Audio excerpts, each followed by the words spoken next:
Imagine, if you will, you've been invited to somebody's house and you pitch up at the front door and they greet you.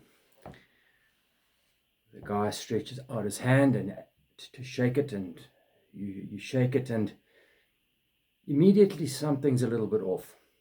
His jaw's a little bit more clenched than usual.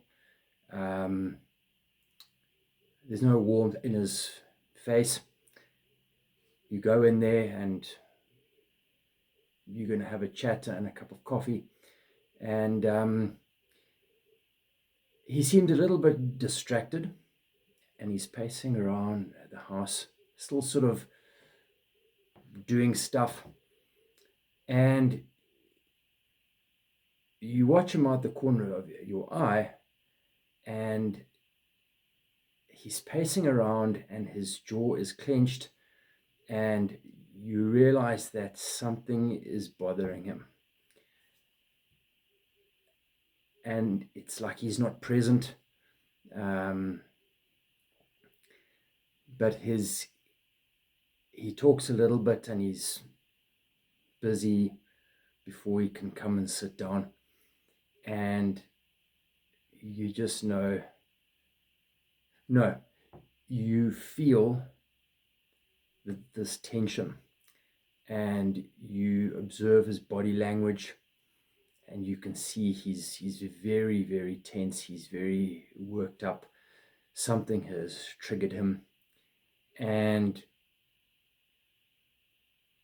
this has happened on previous occasions when you've been to his house. And it's just not a nice atmosphere or environment to have to sit in and have to be there under that cloud. And it's not like you haven't done anything, and technically he's not angry at you, but he's so worked up. The atmosphere is just bristling with this uncomfortable vibe. And you start thinking, I need to find a reason to leave early. It's that uncomfortable. I'm not an expert here, but I know I've learned in life enough to feel sure that people who act like this, people who can't control their emotions easily, they struggle to regulate their emotions, they tend to be emotionally very weak people. And often as something awry goes on in their lives, so too is it just, it's difficult to be around people like that. And you who are here really don't want to become a person like that. Or if you've had experiences in your life that have shaped you, and you just get hot-tempered and you can't control emotions, and you're seething for hours or days, I would invite you to think hard about your life going forwards. To be like that, I can't see how it can be the best version of you. So without further ado, I'd like to talk about 3 traits that you can look at, you can think about, and you can work on, such that you can move either from where you are to a better version of you, or you can start to recognize patterns, and you can prevent yourself becoming that person. I'd like to say right off, and it might not need to be said, but I understand that difficult things and surprises, bad news, bad events can be very triggering, and they can upset us very, very powerfully. And if it's just you in a room on your own and you are losing it, maybe that's one thing.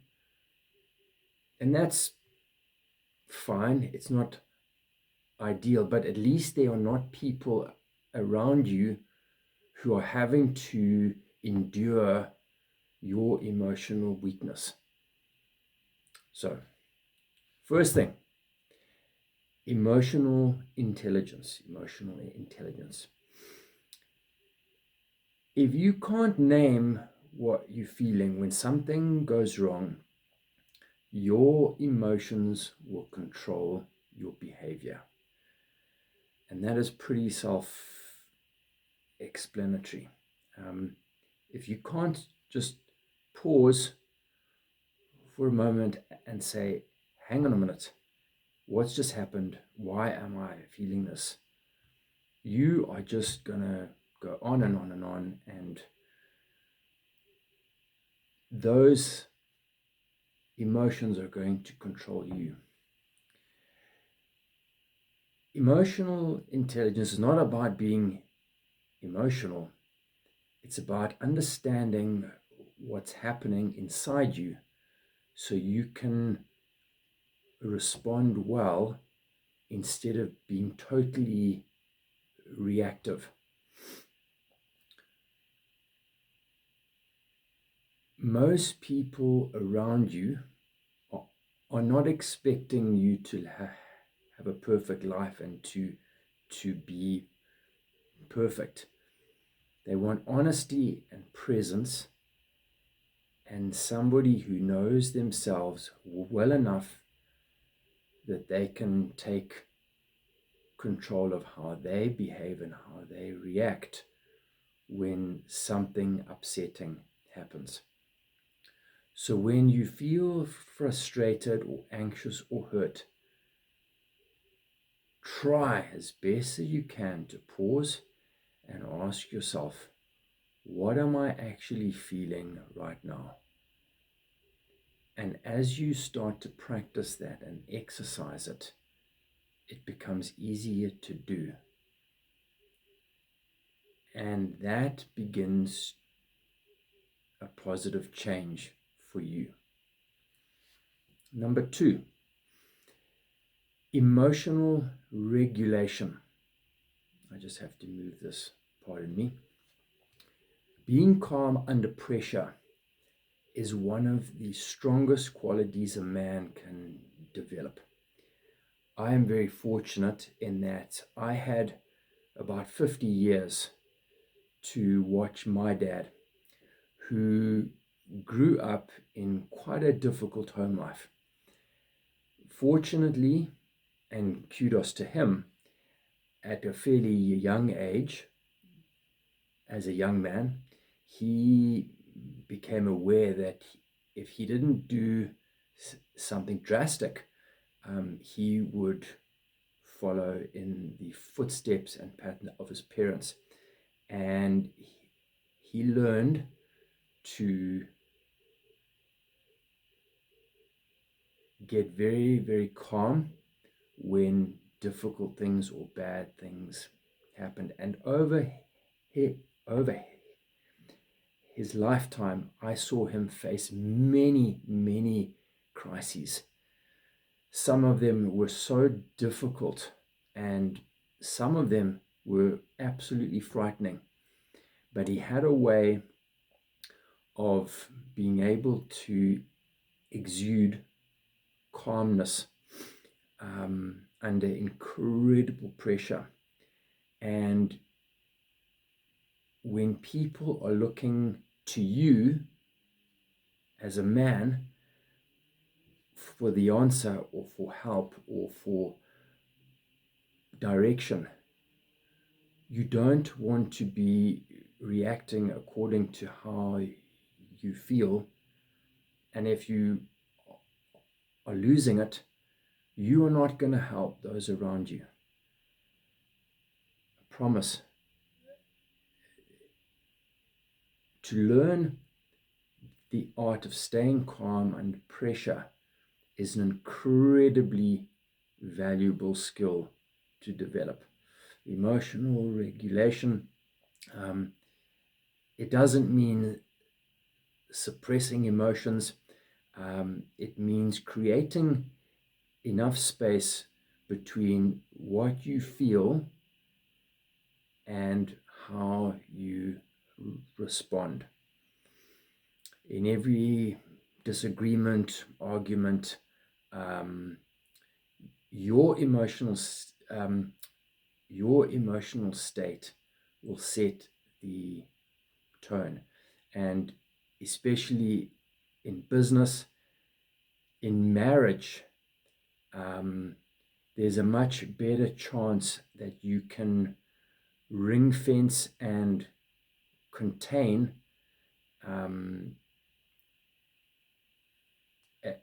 a troubling situation if you can regulate quickly how you're feeling. A lot of people get really worked up and they just go on, and it's backward and it's forwards, and there's no easy means to rein in that forest fire once it starts. So emotional regulation is very, very, it's vital for you to learn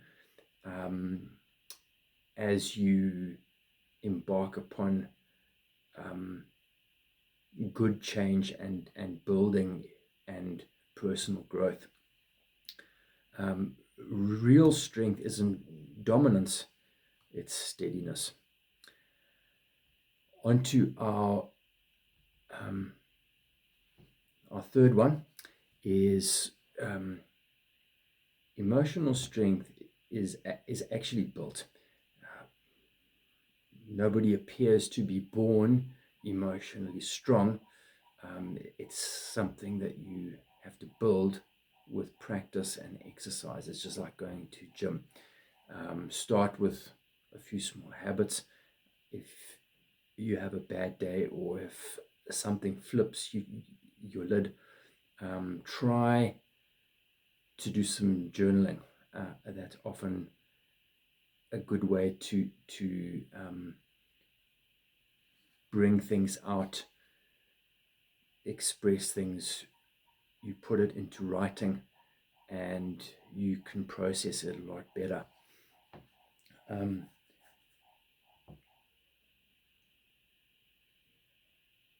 As I mentioned, try and learn to practice pausing when a heated